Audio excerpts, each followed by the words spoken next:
because our deepest wounds often reveal our greatest purpose. Welcome to the Chord of Connection. Your host, Danielle Cobb Fear. Today is a very special day. So I thought I'd come on here and do what's feeling most alive for me today, which I kind of do anyways. But I've been sitting with this theme lately around fear of not being chosen.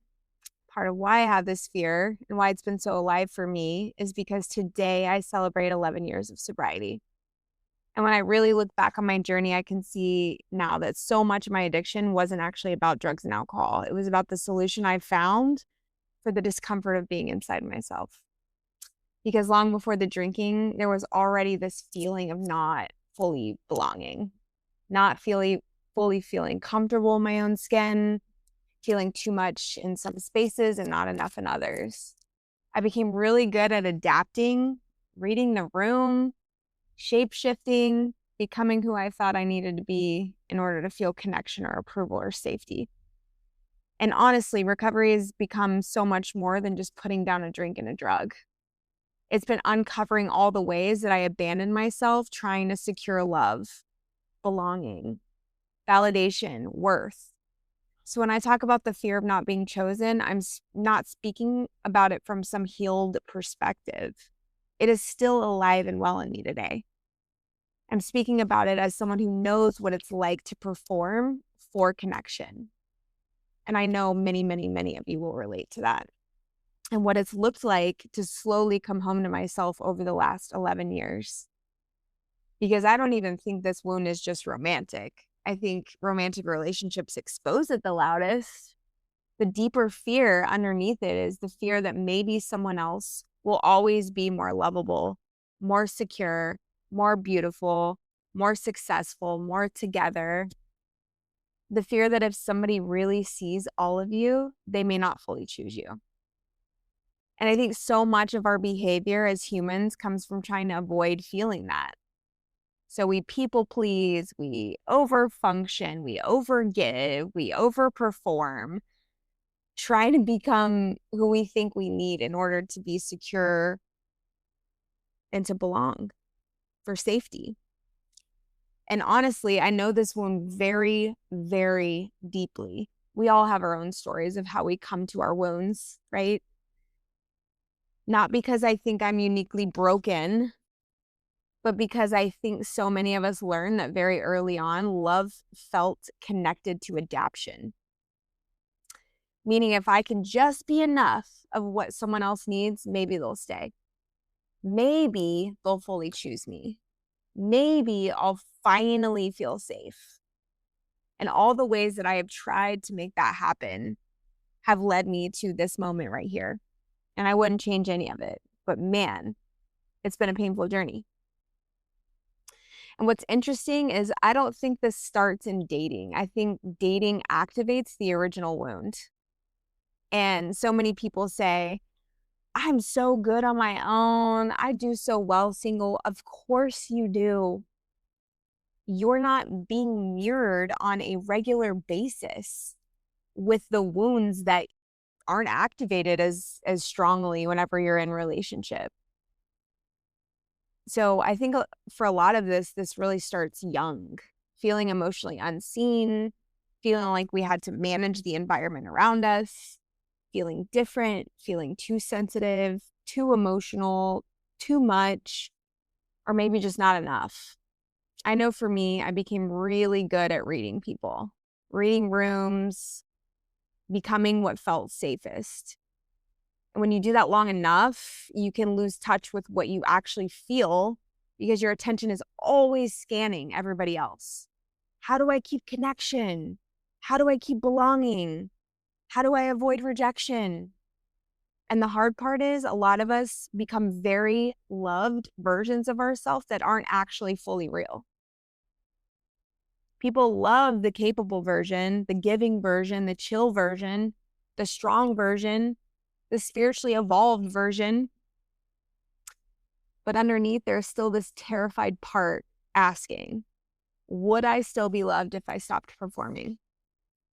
And I wish that I could tell you that that doesn't show up for me today. I don't know a human on this planet that shows up perfectly in this arena. I really don't.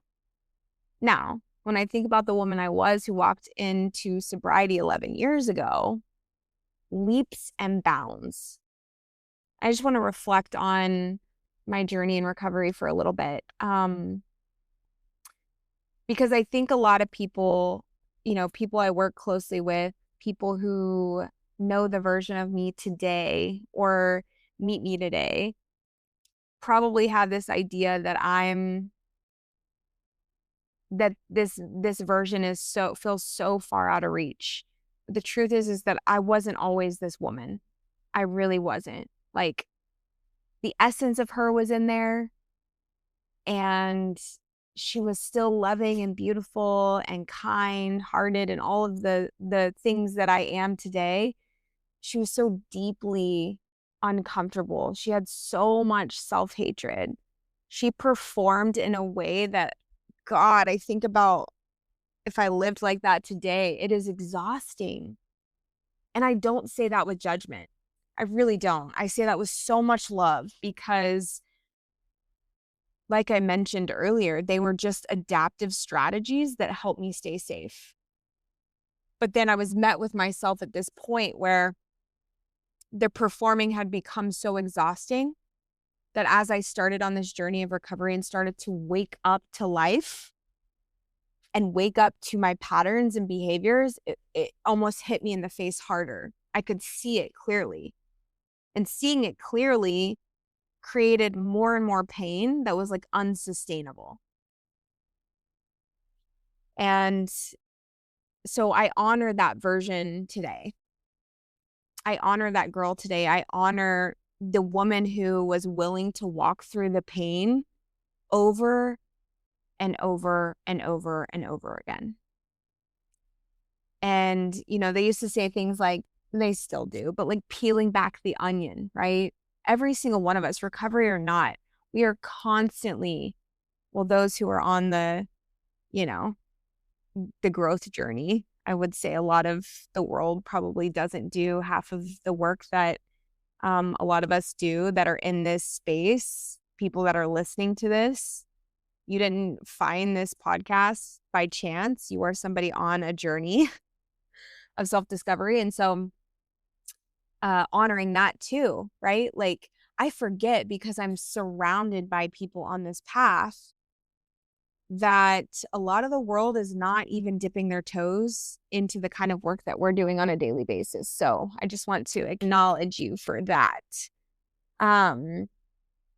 But the version of me today would not be who she is without all of the pain and the people pleasing and the mask wearing and all of the things that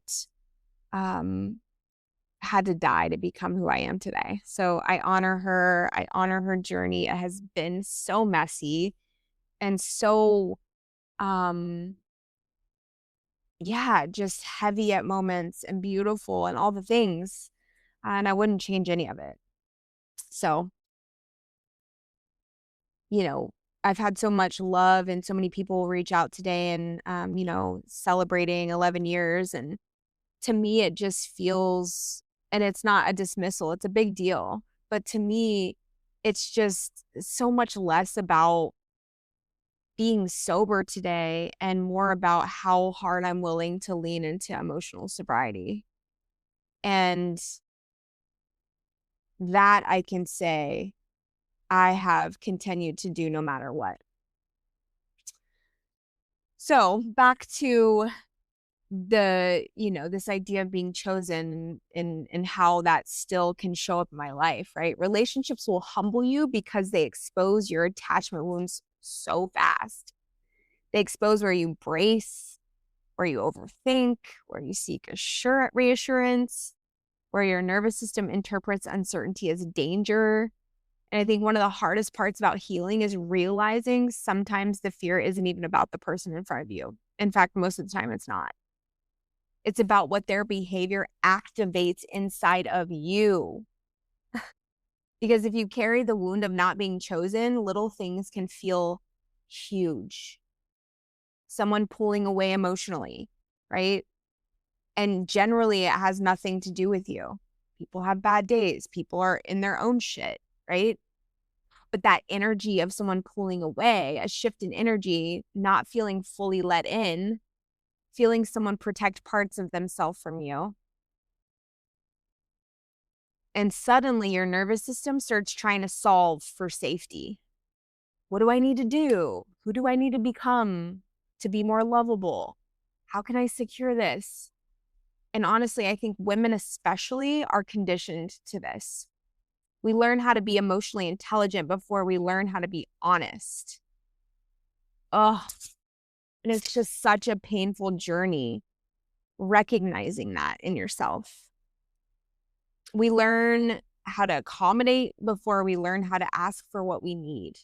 Gosh, that's been such a brutal journey for me to really allow my needs to come forth and know that they are important and that they are just as important as someone else's needs. We become incredibly attuned to everyone else while abandoning ourselves in real time. And I think eventually you hit the wall where you realize I cannot shapeshift my way into feeling secure. I cannot find the perfect partner to make me feel okay. There isn't a person on this planet, I don't care how securely attached they are. When you have the wound, the work is yours. Now, I do believe that there are partnerships that are in alignment that help you get there more easily. I do believe that.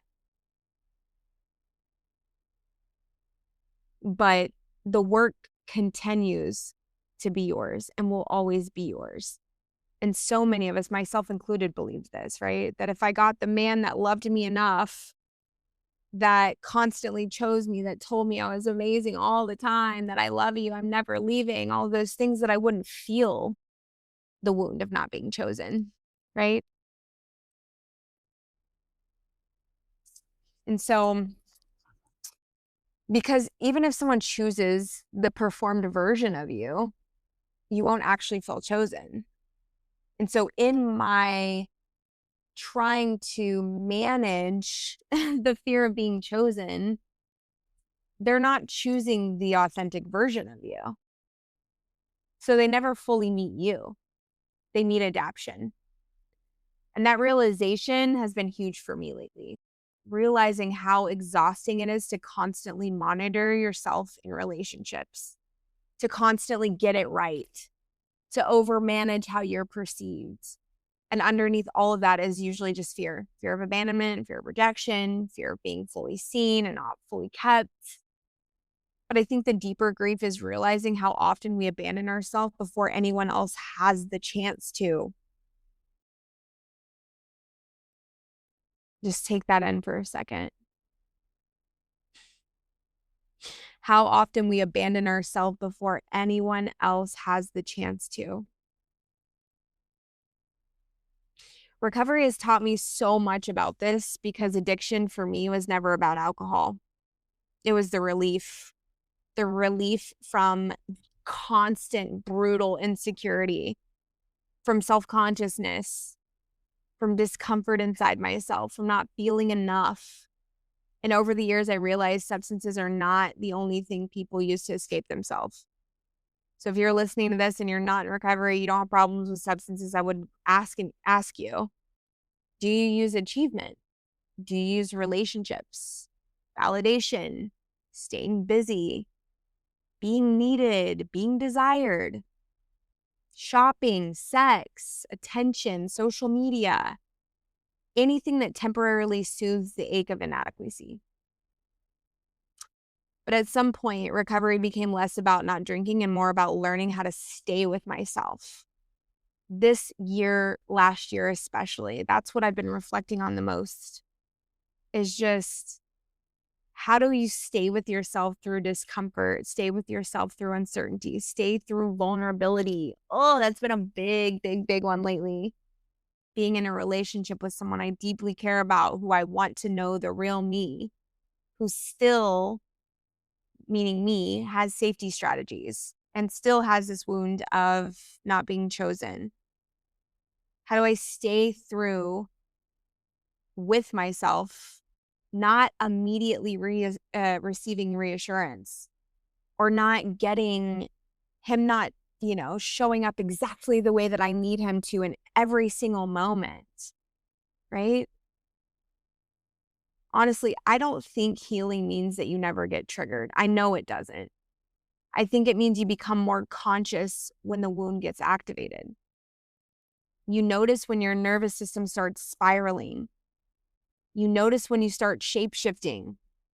You notice when you start seeking your worth externally. And instead of immediately reacting, performing, chasing, controlling, you return to yourself. You breathe. You slow down. You tell the truth. And I think one of the biggest things I've learned right now is this. Someone else choosing me will never fully heal the wound of me not choosing myself. And I've gotten the opportunity to practice this in real time. God, I can't even count. Even in the last month, 2 weeks. And it doesn't mean I don't need anyone or that my partner can't help, right? It is in this empowering stance we take where I don't have to respond from the wound. That there's a moment of pause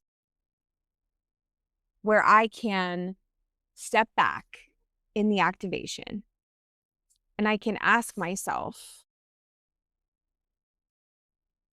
what is coming up in you? Okay. The response, for the sake of, the theme of the episode, okay, your wound of not feeling chosen or your fear of not being chosen is coming up. Cool. Sit with that for a second. Where do you feel that in your body? Do you feel it in your heart? Do you feel it in your stomach? Do you feel it in your chest? Does it have texture? Does it have color? And then breathing into that space energetically, connecting with that part and asking myself, when was the first time that you felt that? When was the first time that you felt not being chosen? And I connect to the emotion underneath that, whether that's fear, sadness, anger, whatever it is. And I breathe into that emotion and I move the energy that is activated in my body. And then I get to come back to regulation. And regulation does not mean I don't have anxiety or that I don't have emotion. It just means that I'm no longer operating from the place of the wound.